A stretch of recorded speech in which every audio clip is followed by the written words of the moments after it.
Good morning students. प्रश्नावली 2.5 का प्रश्न नंबर 5 हम आज करेंगे, जिसमें हमें दो भाग दिए गए हैं और हमें उनके गुणनखंड करने हैं।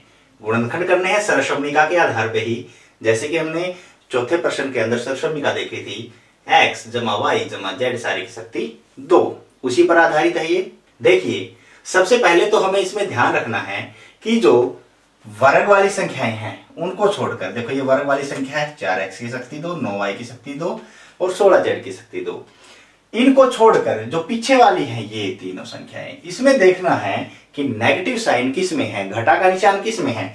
घटा का निशान लास्ट वाली दो में है और लास्ट वाली दो में कौन सा चर है जो कॉमन है, जो दोनों में है। कौन सा चर है? वो z है। देखो z है ना जो कॉमन है, तो z वाली जो भी संख्या होगी यहाँ पे वो घटा में होगी, ये ध्यान रखना है।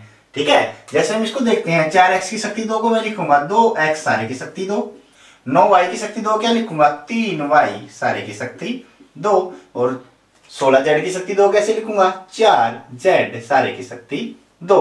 अब जैसा कि मैंने यहां देखा था कि z वाली दोनों टर्म में नेगेटिव है, तो यहां पे 4z हमें नेगेटिव लेना है। ठीक है, यहां पे इस चीज का ध्यान रखना है। फिर मैं करूंगा 2 गुणा पहली x 2x गुणा 3y, फिर जोड़ का निशान, फिर 2 गुणा क्या लेते हैं 3y गुणा घटा का 4z और फिर 2 गुणा हमारे पास घटा का 4z और x की जगह हमारे पास क्या है 2x। अब यहां आप देख लें, मैंने इस टर्म में ऊपर वाली टर्म में इसको लिखा है इन पहले वाले a b c या x y z को लेकर, ठीक है ना, तीन संख्याओं को लेकर इसको लिखा। अब देखते हैं ये इसके बराबर बन रहा है या नहीं। देखो ध्यान से देखें, 2 दूनी 4 4 थी 12xy, 2 3 6 6 चौके 24 और एक नेगेटिव है तो नेगेटिव साइन yz, 2 चौके 8 8 दूनी 16 और एक नेगेटिव है तो नेगेटिव साइन, पूरा का पूरा ये बन रहा है। अर्थात हमारे पास x की जगह 2x, y की जगह 3y और z की जगह घटा का 4z है। तो यहाँ पे हमारे गुणनखंड क्या बनेंगे, ये आ जाएगा 2x जमा 3y घटा 4z सारे की शक्ति 2। ठीक है ना, या इसको दो बार हम ऐसे लिख सकते हैं 2x जमा 3y घटा 4z और 2x जमा 3y घटा 4z।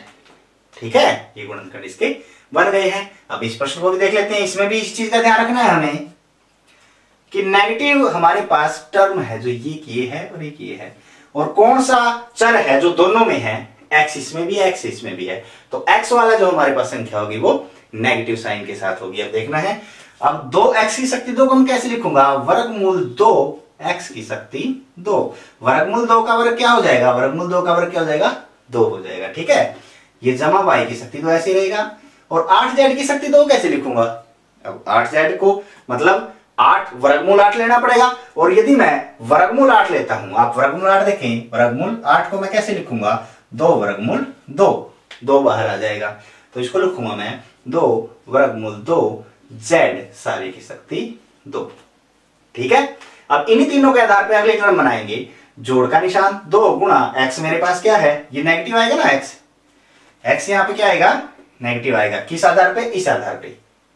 ठीक है, यहां पे नेगेटिव वर्गमूल 2x और y की जगह मेरे पास क्या है y जमा 2y गुणा z की जगह क्या है 2 वर्गमूल 2z जमा 2z की जगह 2 वर्गमूल 2z और x की जगह नेगेटिव वर्गमूल 2x। अब देखते हैं इनकी गुणा इसके बराबर आ रही है या नहीं, ये और ये देखें, ऊपर इसकी जगह 2 वर्गमूल 2 नेगेटिव हमारे पास यहाँ आ गया xy। ठीक है, 2 दूनी 4 वर्गमूल 2 ऐसे कैसा yz हो गया हमारे पास। अब यहाँ 2 दूनी 4 वर्गमूल 2 और वर्गमूल 2 हो गया, 4 दूनी 8 और नेगेटिव साइन 1 है तो नेगेटिव का 8xz हमारे पास हो गया है। अर्थात अब हमारे पास x की जगह घटा का वर्गमूल 2x, y की जगह y और z की जगह 2 वर्गमूल 2z हमें लेना है। घटा का 2x जमा y जमा 2 वर्गमूल 2z और इस सारे की शक्ति 2। ठीक है, शक्ति क्या आएगी 2। इसी प्रकार शक्ति 2 थी तो इनको हम 2 बार लिख सकते हैं, तो आप 2 बार लिख के इनके गुणनखंड ज्ञात कर सकते हैं। तो ये प्रश्न इसी प्रकार से थे और शायद आपको समझ में आ गए होंगे, और इसी प्रकार से और प्रश्न देखने के लिए हमारे साथ बने रहें। तब तक के लिए बाय बाय।